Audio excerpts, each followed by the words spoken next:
It's Wednesday, April 7th, and you're looking at a live view of Falcon 9 as it awaits its 12:34 p.m. Eastern Time launch from Space Launch Complex 40 at Cape Canaveral Space Force Station.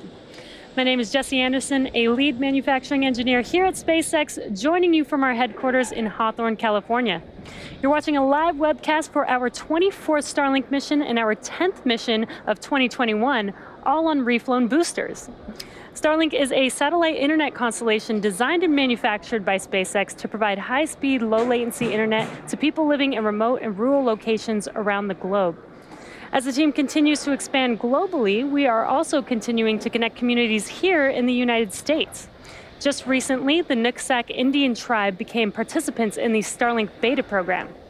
Located in Whatcom County in Washington state, most of the Nooksack tribal areas did not have the infrastructure to deliver high-speed internet to its residents. The Nooksack Tribal Council is providing more than 100 households in their community with Starlink service who had been negatively impacted by not having internet during the pandemic. These families began to receive service last month and are now able to use the internet for work, school, and even access telemedicine. In other exciting news, last week we announced the 4-person crew who will be the first private citizens to fly onboard Dragon. We'll share these new details for the Inspiration 4 mission a bit later in the webcast. Now we're currently at T-minus 11 minutes and 45 seconds from liftoff of our next batch of Starlink satellites. So with that, let's take a closer look at the rocket on your screen.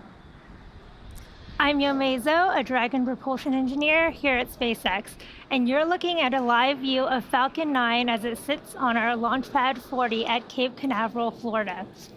Our two-stage launch vehicle stands about 70 meters tall, and when it's fully fueled, it'll hold just over 1 million pounds of propellant, and the vehicle will burn through this in less than 3 minutes after liftoff. We prepped Falcon 9 for launch in our hangar at the base of the pad, and upon completing final checkouts, Falcon 9 rolled out to the pad with the Starlink payload and went vertical earlier this morning around 1:40 a.m. Eastern Time. The bottom two-thirds of the vehicle you see there is the first stage. It previously flew 6 times, having supported the launch of NASA astronauts Bob Behnken and Doug Hurley to the International Space Station, Anasis-2, CRS-21, Transporter-1, and 2 previous Starlink missions, the most recent of which was less than a month ago. The objective of the first stage is to accelerate the vehicle through the Earth's atmosphere to space and then separate from the rest of the rocket. Once the first stage separates from the second stage, it'll make its way back down to Earth and target a landing on our drone ship, Of Course I Still Love You. To give you some perspective, our drone ships are equivalent in size to a football field, and the landing area that you see right there is approximately 200 feet by 150 feet.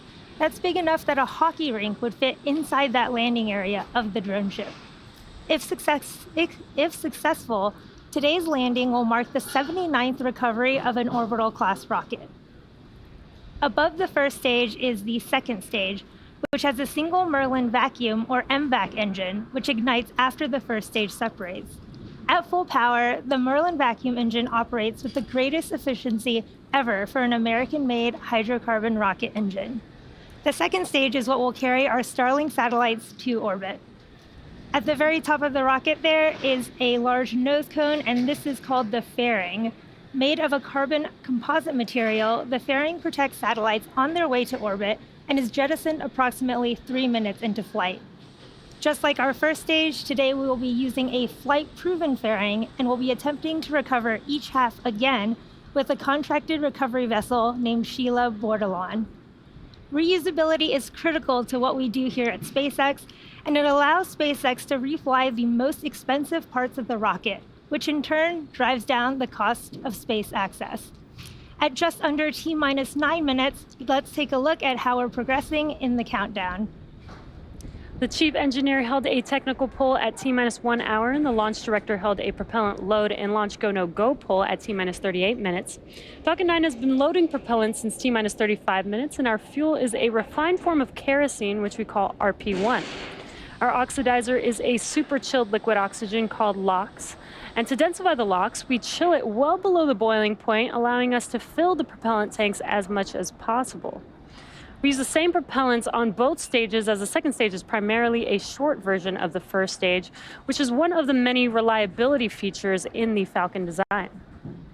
With fuel and oxidizer on hand, we need an ignition source to complete the fire triangle. For this, Falcon 9 uses TTEB, which you'll see at T-minus 2 seconds via the green spark right before the rocket takes off.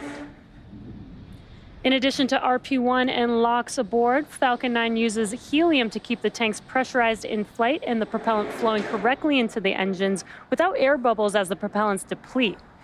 Helium load began before the webcast went live and will continue to be topped off until a minute and a half before launch.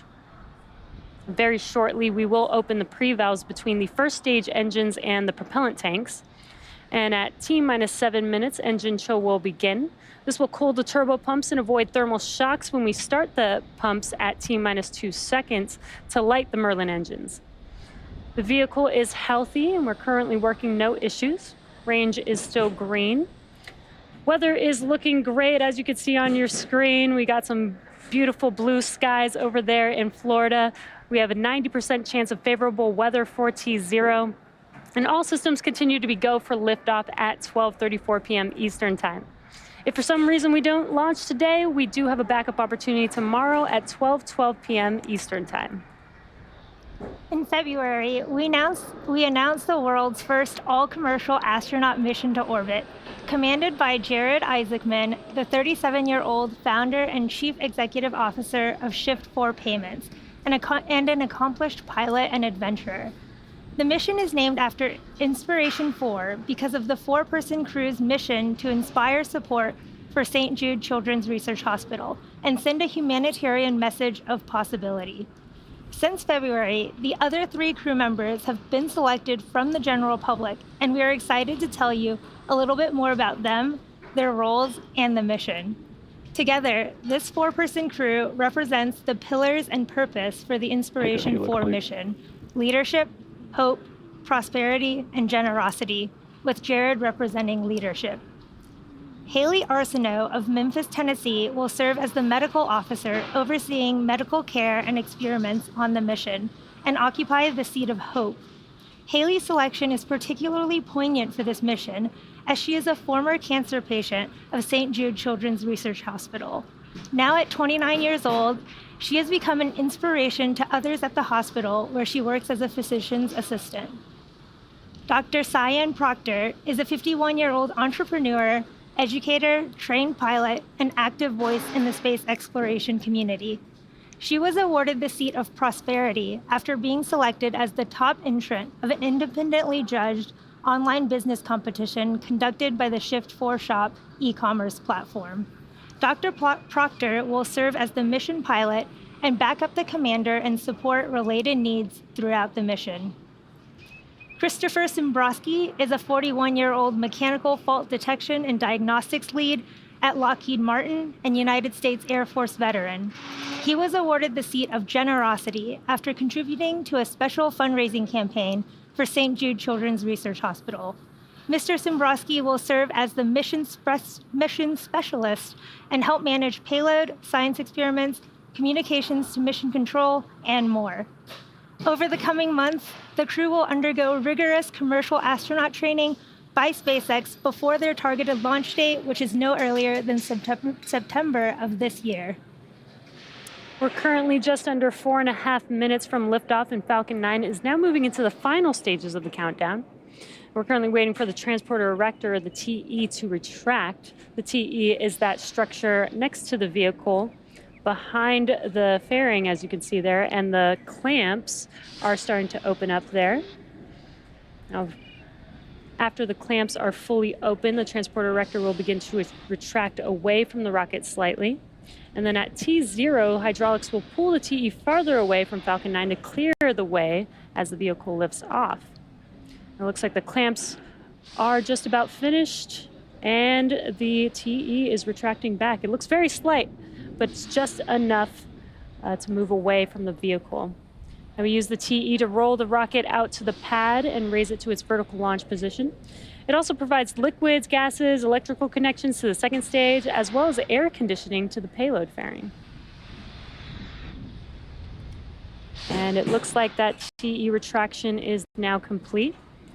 The first and second stages are both nearly fully loaded with 1 million pounds of kerosene fuel and liquid oxygen. Superchilled liquid oxygen is our propellant oxidizer, and when its temperature is increased, it turns from liquid to gas, which is why you see some white clouds around Falcon 9, and that's that liquid oxygen meeting the warmer... bleed verification. It's that liquid oxygen meeting that warmer, humid ambient air. Stage 1 LOX load complete. And there's that call out that stage 1 LOX loading is now complete. Second stage will wrap up LOX load at T-minus 2 minutes. T-minus 60 seconds, Falcon 9 will be in startup, and this means that the rocket's autonomous internal flight computers have taken over the launch countdown. Just inside of T-minus 2 seconds, we light the Merlin M1D engines, and we use TTEB, as I mentioned earlier, as our ignition fluid. And when TTEB mixes with oxygen, it burns a green-colored flame, and then we allow the fuel into the thrust chamber, and the engine comes up to full power for liftoff at T0. Now, the Starlink payload continues to be healthy, and the Falcon 9 team is tracking no issues on the rocket. Weather is still looking beautiful over there in Cape Canaveral, and the range has cleared the surrounding ground, water, and airspace and are green for launch today.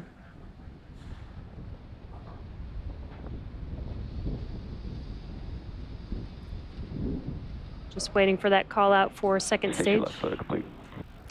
Right on time. Stage 2 LOX load is now complete. And with the completion of LOX load, we will start to vent out the LOX line on the transporter erector, so you'll see a lot more of that white cloud that I mentioned earlier. There you can see it on your screen.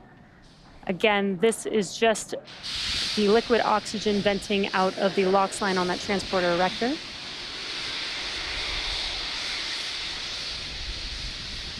And just under 15 seconds or so, Falcon 9 will be in startup, and stage 1 and stage 2 will start to pressurize for launch.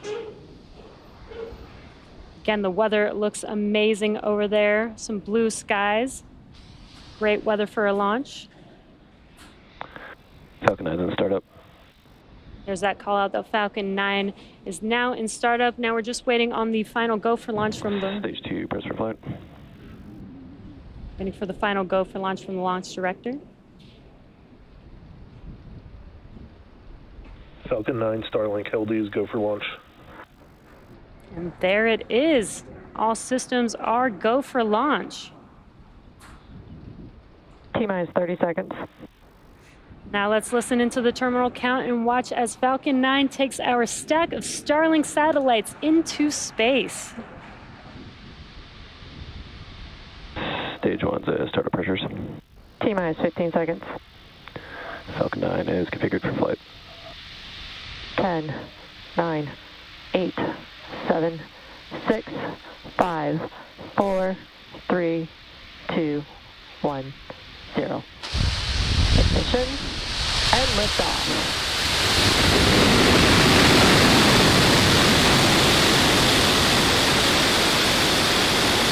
Falcon is pitching downrange.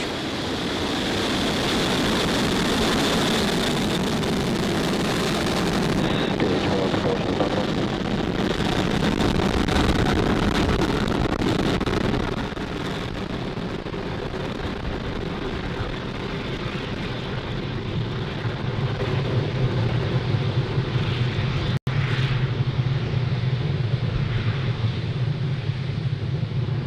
Falcon 9 has successfully lifted off from Cape Canaveral Space Force Station, carrying our stack of Starlink satellites to orbit. Nominal power and telemetry.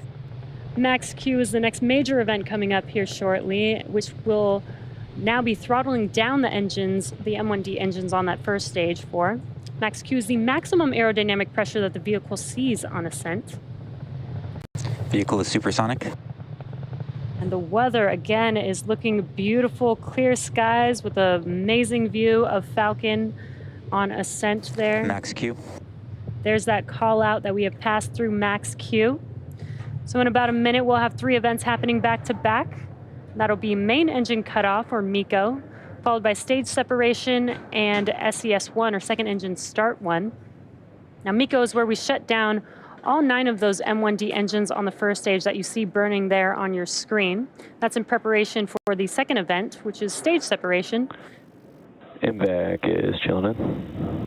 Just heard that call out that MVAC chillin' has begun. Now stage separation is where the first stage separates from the second stage. And first stage will make its way back to Earth and attempt to land on our drone ship, Of Course I Still Love You, while stage 2 continues on its journey with the third event, second engine start 1. That's where we light up that MVAC engine, and it will propel the second stage along with the Starlink satellites to their targeted drop-off orbit. Just under 20 seconds or so away from those 3 events, that's MECO, stage separation, and SES1.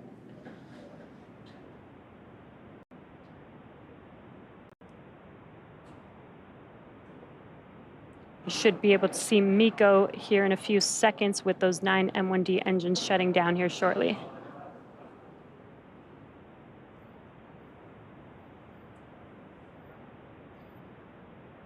And MECO. Stage separation confirmed.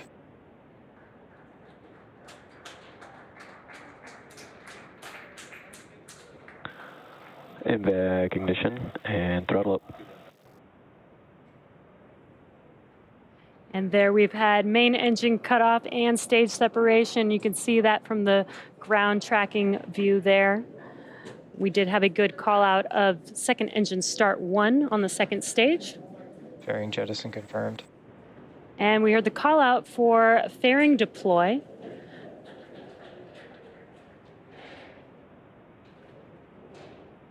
And it looks like we don't have those onboard camera views, but we can still see the first and second stage on your screen there. Now, as a reminder, we will be attempting to recover the fairing halves today with our contracted recovery vessel named Sheila Bordelon.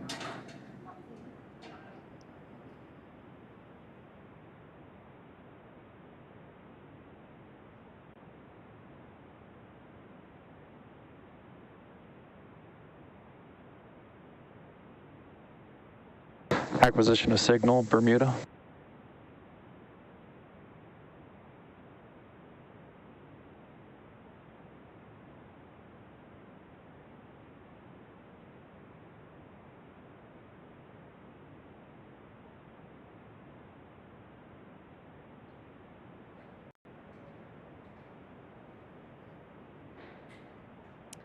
And it does look like fairing separation was good. Now, as stage 2 takes our Starlink satellites to their targeted drop-off orbit, stage 1 will make its way back to Earth by executing 2 burns. The first is the entry burn. That's where 3 of the M1D engines will reignite. This helps to slow the stage down as it re-enters the upper part of the Earth's atmosphere.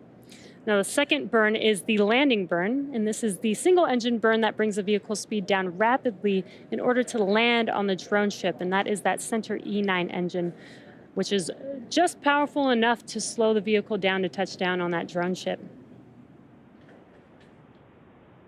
Second stage is following the nominal trajectory. And we do hear that call out that second stage is looking nominal. Unfortunately, we do not currently have any onboard views of that second stage at the moment, but everything is still looking nominal so far.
If you're just joining us here, we did have a successful liftoff of our stage 1 from Falcon 9 from Stage 1 FTS is safe. Cape Canaveral SLS-40, and we're currently stage 2. We do not have the camera views right now, but we do have confirmation that it is still looking good. Again, our stage 2 is delivering our Starlink satellites to low Earth orbit. And that's our stack of 60 Starlink satellites. Entry burn shut down. Second stage continues to follow the nominal trajectory. We just heard that call out that stage 1 entry burn was successful, and there you can see we do have our stage 2 camera view finally back, and it is looking good there with that MVAC nozzle glowing. And there's our stage 1 view back on our left as it continues to cruise down, getting ready for the start of its landing burn in about 30 seconds here. You can see those hypersonic grid fins of the first stage there on your left, and they control and help orient that first stage as it comes back down to Stage Earth. 1 transonic. Again, stage 1 will be targeting landing on our drone ship, Of Course I Still Love You. And right before landing, it will deploy 4 carbon fiber landing legs. Start of terminal guidance.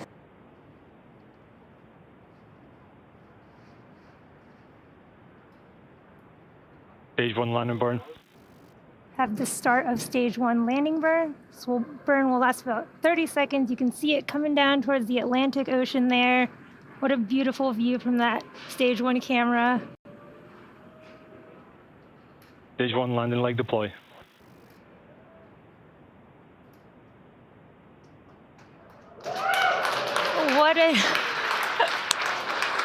What an amazing view. Stage 1 landing confirmed.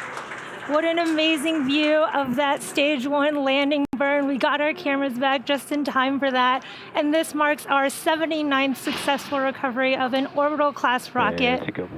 And the 7th recovery of this particular booster. Expected loss of signal, Kate. We had an expected loss of signal there, but Nominal orbital insertion. we did have confirmation of second engine cutoff and a good orbit. And now stage 2 is going to coast in this orbit for the next 35 minutes or so. And while that happens, take a look at this animation showcasing where we are in the coast phase, and we'll see you back here at T plus 45 Acquisition of minutes signal to Finland. for a second stage relight.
Expected loss of signal, Bermuda.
Expected loss of signal, Newfoundland.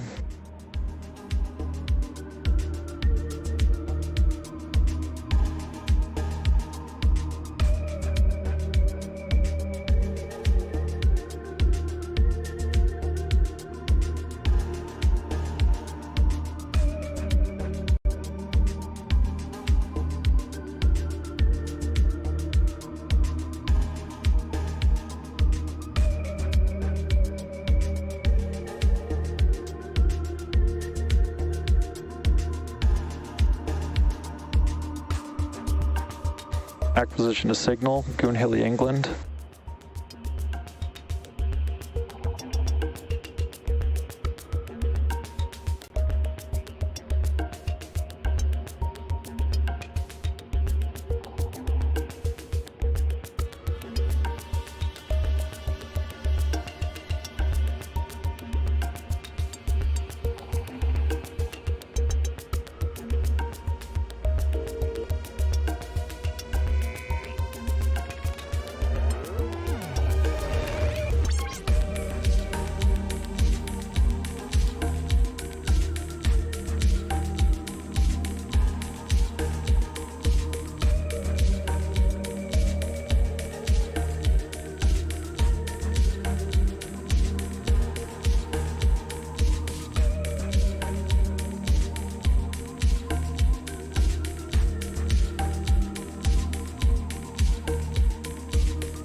Expected loss of signal, Goonhilly, England.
Welcome back to the webcast for our 24th Starlink mission from Cape Canaveral Space Force Station. So far, we've had an on-time liftoff at 12:34 p.m. Eastern Time. Our first stage came back and landed on our drone ship, Of Course I Still Love You. And now our second stage is awaiting relight, or SES-2, second engine start 2, in just a few seconds here. And it'll just be a 1-second burn. It's a very quick burn. It may not look like much on your screen, but it does take us to our targeted drop-off orbit. So we should hear that call out coming shortly here.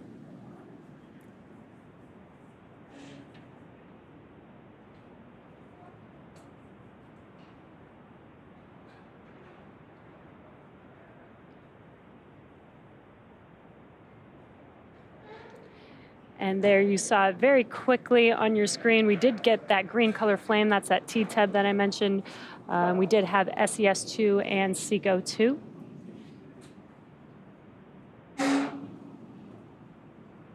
Waiting for confirmation of good orbit. And we did confirm a good orbit. So again, our Starlink sats will ultimately end up in a LEO, or low Earth orbit, about 550 kilometers above the Earth's surface, which is different than your typical geostationary or geosat, which orbits roughly 36,000 kilometers above Earth. And we have another 15-minute coast phase before we deploy our next batch of Starlink satellites into orbit. And during this time, the spacecraft will start to spin along its central axis, giving the Starlink satellites the momentum that they need to space themselves out over time after they deploy. So while this happens, sit back and enjoy some more space jams. We'll see you back here at T+1 hour and 3 minutes.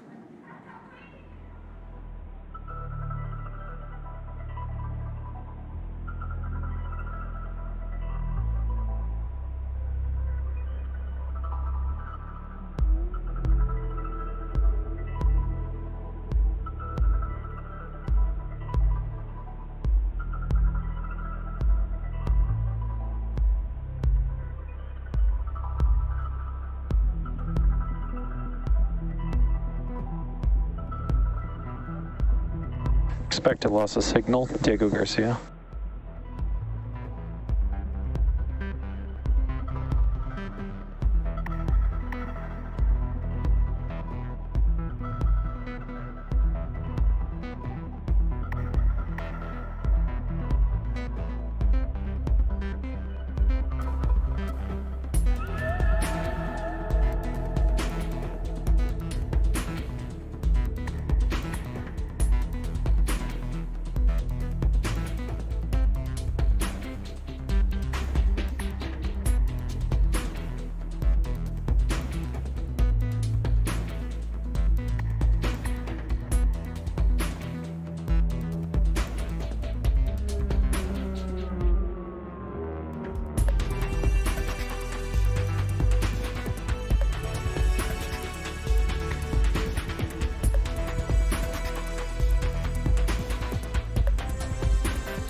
Acquisition to signal, Tasmania.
Welcome back.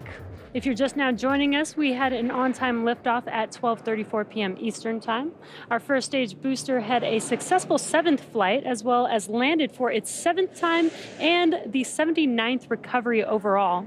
Stage 2 completed its 2 burns to enable reaching the targeted drop-off orbit, and now we are coming up on the deployment of our Starlink satellites here shortly.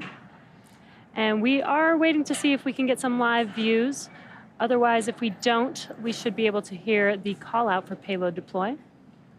And that should be coming here in just under 20 seconds or so.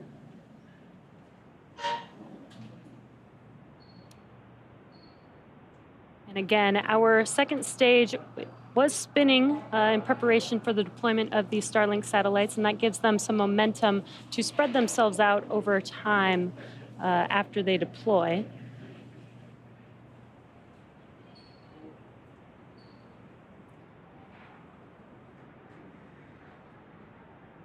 Payload deployment confirmed. There we go. There's that call out, and we do have a visual of those Starlink satellites drifting away from second stage out in space. Now again, this is their drop-off orbit. So shortly, they will deploy their solar array, and over the next few days and weeks, they will distance themselves from each other and use their onboard ion thrusters to make their way to their operational orbit. And with that, that brings our webcast to a close. Thank you to the Range and FAA for supporting today's mission. If you're interested in Starlink service, head over to Starlink.